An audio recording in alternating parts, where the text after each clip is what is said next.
Thank you very much. This is part of my dissertation. It's part of the policy analysis of my dissertation. So in some way, somehow, it touches upon some of the things that I'm analyzing, but it's more of the policy aspect. I hope you enjoy it, though. Yeah. On Thursday, May 20, 2014, a group of Mexican citizens got together on the Ottawa-Gatineau offshore campus of Mexico's National Autonomous University. The purpose of the gathering was to welcome the executive director of the Institute of Mexicans Abroad, IME, a Mexican governmental institution dedicated to foster relations between the government of Mexico and Mexican immigrant communities. A day later, in the Mexican embassy, IME's executive director met with Canadian representatives of CIME, IME's volunteer-based counseling body representing Mexican communities across the United States and Canada. The recent CIME-IME conference on late March in Ottawa could not have been better timed. 2014 marks 70 years of Canada-Mexico's diplomatic relations, which will be celebrated with live music, documentaries, and dances in the month of April in cities like Toronto and Ottawa. The long diplomatic and increasingly close commercial and governmental ties between Mexico and Canada may well merit the commemoratory acts organized by Mexican-Canadian organizations and Mexican governmental representatives, but they also underscore the importance of studying some of the policy and citizenship dimensions of the Canada-Mexican relationship, including the citizen-state relationship between Mexican Canadians that they maintain with both Mexico and Canada, and the Mexican and Canadian policies that support such a relationship.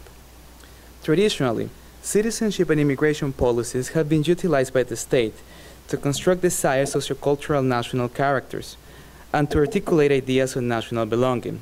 However, contemporary immigration movements are affected by and enact policies and practices that transcend the boundaries of the nation-state and could potentially transform citizenship policies and citizenship engagement from national to transnational modes of belonging. Immigration policies are among these transnational influences, and they are public policies developed by immigrant-sending countries to maintain a relationship with their immigrant population. Immigrant-sending countries have expanded traditional notions of citizenship and nationality to include their citizens living outside the physical boundaries of the state in the political, cultural, and economic life of the nation. Some of these policies, as in the case of Mexico, include the right of immigrants to vote abroad, to have official representation in the government as immigrant communities, to maintain dual nationalities, and to pass on Mexican citizenship to their children born outside Mexico. These rights provide a platform for immigrants to actively engage as citizens with their country of origin. In this presentation, I will provide a bird's-eye view of the implementation of Mexican immigration policies in Canada, based on notes and speeches made publicly available by the Institute of Mexicans Abroad, IME, as well as on the analysis of Mexican immigration policies.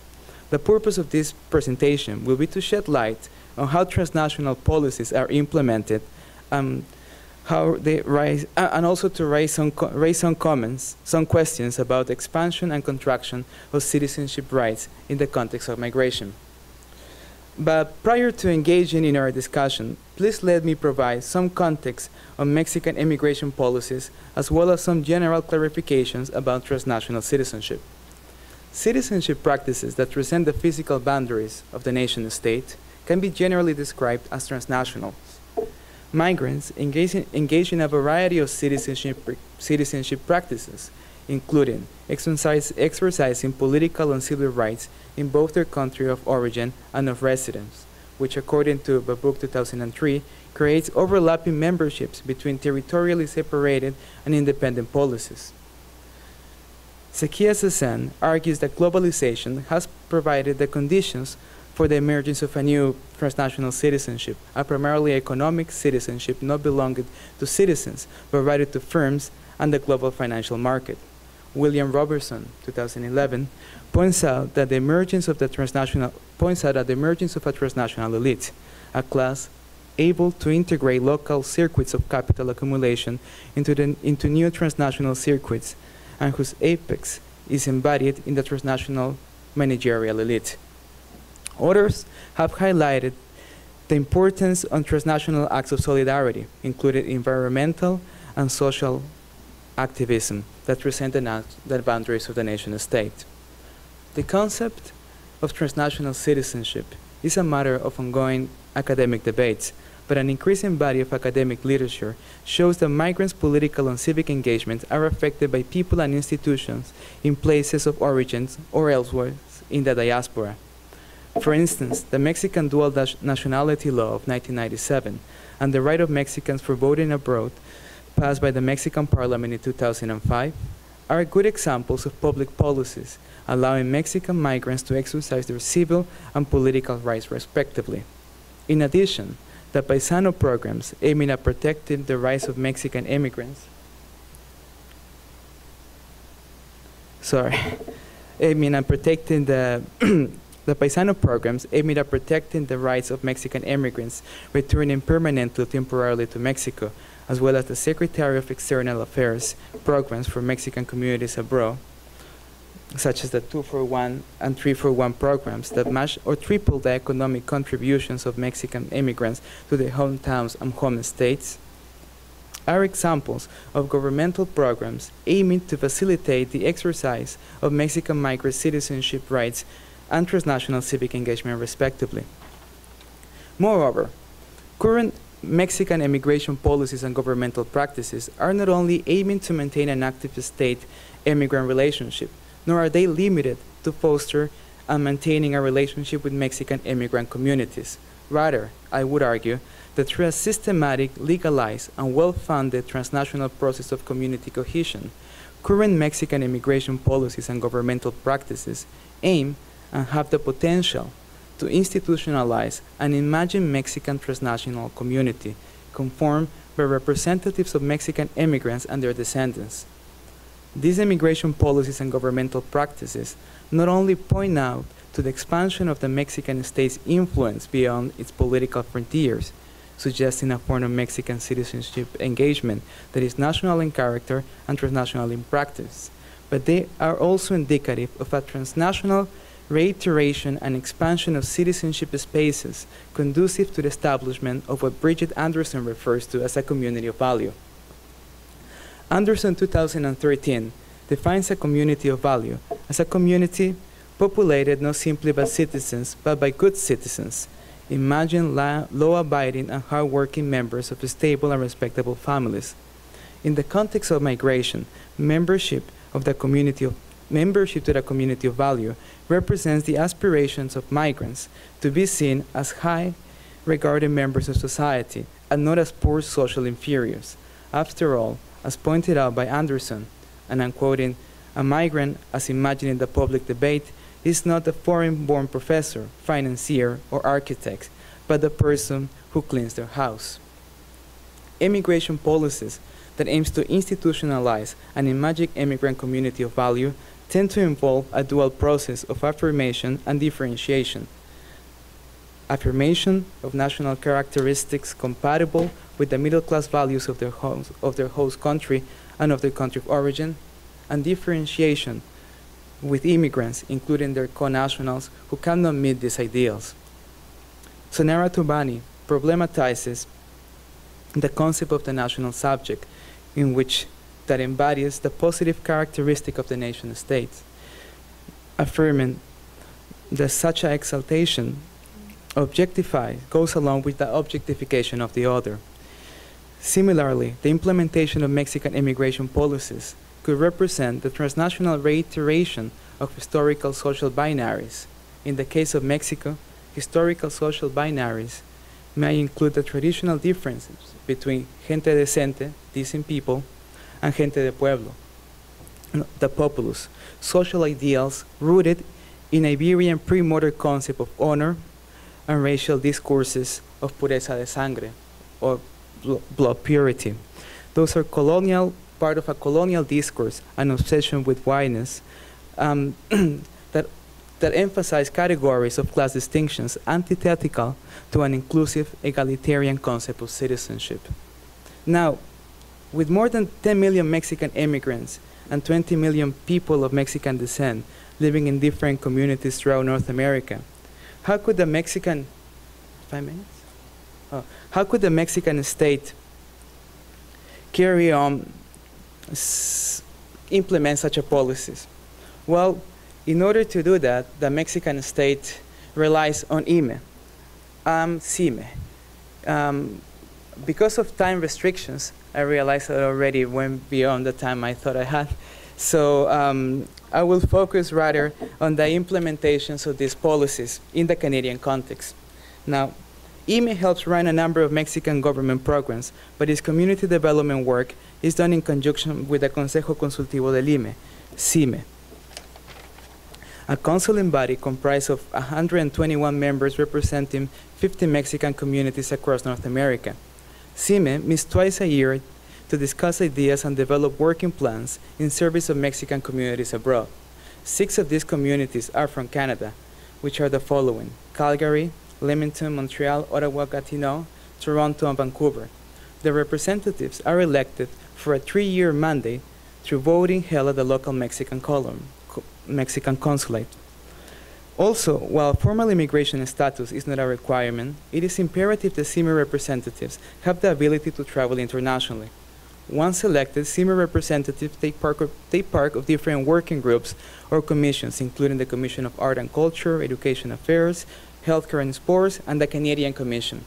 Now, as pointed out previously, these notes taken on these commissions, as well as the declarations from the 2 annual ordinary meetings, are publicly available. These are some of the recommendations that the Canadian Commission representative speech in the 20th meeting of CIME in San Diego, California, in November 14, 2012 did. One second, please, sorry. In this ordinary meeting, some of the highlights of the Canadian Commission included: develop a strategy to improve the image of the Mexican community in Canada, increase the relationship with the federal and local governments to integrate them in the current projects, include Quebecois society and the Latin Americans and Friends of Mexicans and community activities, and translate information about IME programs into French and English. This recommendation became part of the Canadian Commission working plan. As part of the work, the Canadian Commission elected a Toronto representative as their commission coordinator, which had the opportunity to give the inauguration speech on the 20th meeting CIME in San Diego, California. In the speech, the Toronto representative spoke about the global Mexican, referring to an article published in The Economics in October 2012 with the same title, which highlights the unusual combination of having a globalized elite and a globalized peasantry, in which the richest study in the United States and the poor mob-flops there. The Canadian Commission representative presented the Canadian Mexican community as not fitting this dichotomy. I quote, "The Mexican who lives in Canada has enormous potential. It is not a member of the elite that goes to Harvard, but is neither the one cleaning floors. He is a middle-class Mexican who through his effort has obtained a high level of education. He is bilingual, documenting, and has adapted to the rules and ways of life of a different country." The Canadian Commission representative's speech also highlights the importance of economic relations between Canada and Mexico as NAFTA partners, and finished by inviting English fellow CIME members to form together to work together and show the economies and the whole world how far the global Mexican can go. Now, less than 6 months later, in April 2013, the Canadian Commission presented a very different picture than that of the global Mexican, focusing instead on the critical case of Mexican refugees in Canada. Among their conclusions, they pointed out the high probability of many refugee claimants to become undocumented migrants without access to basic social services and living in fear of persecution. The Canadian Commission also pointed out the need to adapt Mexican immigration programs to the Canadian context, since there are no regional immigrant clubs like in the United States that could support their paisanos. There is a low capacity for saving, which makes immigrant financial programs unviable, and there is an apprehension to approach Mexican authorities because of fears of being reported, which leaves undocumented migrants unprotected and out of the reach of the Secretary of External Affairs Programs and Services right by the Mexican Consulate. Some of the solutions included to provide Mexican citizens without migratory status in Canada with 1, psychological support, 2, financial advice and planning, 3, support for the development of civic consciousness to help them act in a dignified manner in both countries in order to have Mexico's name in a high standing. Also to involve them with immense productive programs, and lastly to establish a relationship with the government of Canada for a dignified repatriation. The image of the middle class global Mexican and that of the undocumented migrant seem to be antithetical as they represent opposite conditions of the migrant experience. Such differences may well point out to the reproduction of social exclusion and marginalization in the context of migration. After all, Mexico is a country of extremes, one of the most unequal countries in the most unequal region in the world. Moreover, this difference may also be explained as likely consequences of the current policy regimes imperative in the Canadian immigration system. Mexico has one of the highest number of refugee seekers in Canada, and with an approval rate of only 11%, they also have one of the largest numbers of refugee cases being denied in the country. Also, Canada is home to 22,000 Mexican temporary workers and a significant number of Mexican post-secondary students. At the same time, Canada is an attractive settling destination for middle-class Mexicans. Between 2002 and 2011, 28,261 permanent residents from Mexico have immigrated into the country. Many Mexican permanent residents are professionals working in a variety of business sectors.